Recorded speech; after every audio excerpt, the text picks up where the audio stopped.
I remember working with my primary care doctor, and she had known me for about 11 years at that point, I guess.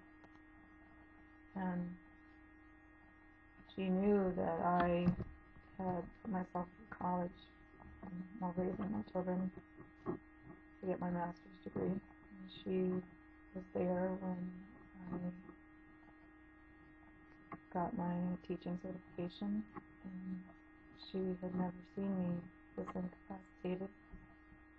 She knew that there was definitely something wrong with me, and was working very hard to try to figure out what that was.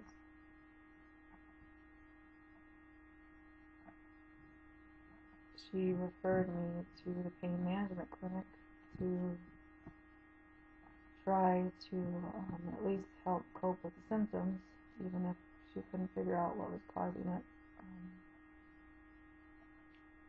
I remember trying to explain to them what it felt like. There was always pain in my neck and between my shoulder blades. Sometimes I couldn't move my arms at all. My left leg would give out on me when I was walking. I had pain in my pelvis all the time, in my hips, and I remember the pain between my shoulder blades being so bad sometimes that I couldn't breathe. At one point, the muscle spasms around my shoulder blades had gotten so bad that my shoulder blades basically couldn't move, couldn't rotate them at all.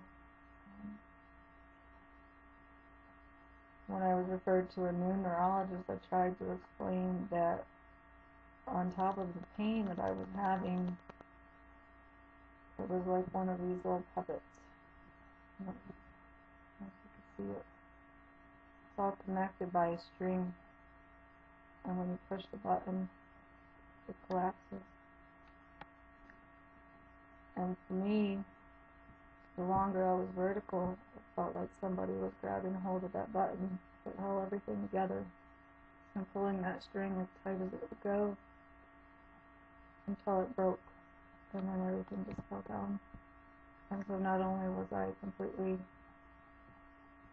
above a 10 on the pain scale, sometimes I would lose control of my bowels, sometimes I would vomit, but I also couldn't control my arms or legs, and that was terrifying to me. I'd always been a very physically active person, and I had been taking care of my family and my children for a very long time. If anything happened to me, I didn't really know who would take care of them. I didn't think that they were ready to go out into the world and take care of themselves yet. So I kept looking for answers. I became quite convinced that arachnoiditis was the problem that I was having, because so many of my symptoms were so similar, and I had never been sick this way or having any of these types of problems before that spinal anesthesia.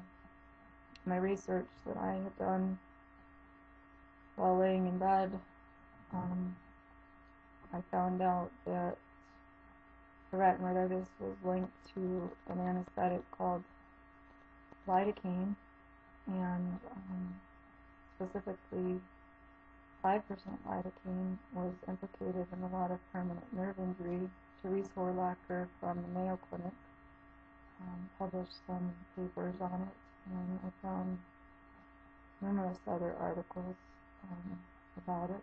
So I obtained my anesthesiology report, and it said that 5% lidocaine was used in my procedure.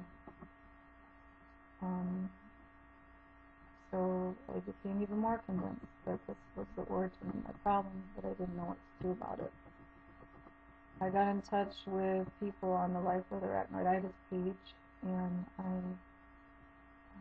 read in the Arachnoiditis syndrome about a specialist who was helping people get diagnosed and guiding their treatment protocol. I did not have the funds to go see him, and so I kept trying to see doctors in my area who weren't doing anything. My case was a workers' compensation case, and the doctor who performed the procedure was a doctor that was approved by the Workers' Compensation Board.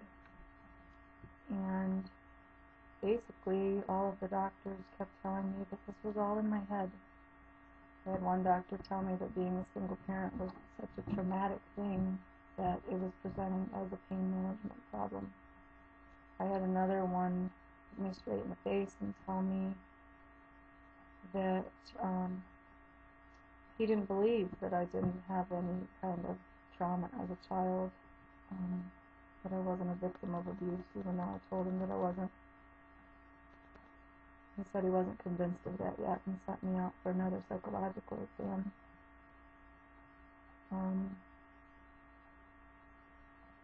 This went on for a couple of years.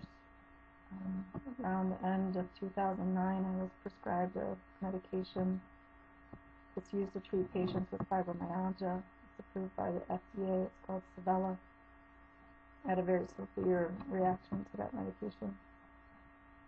And although the medication trials before that didn't really agree with me, and I had problems with them, and most of them didn't help, most of them didn't work, this one was really bad, and I decided I had enough.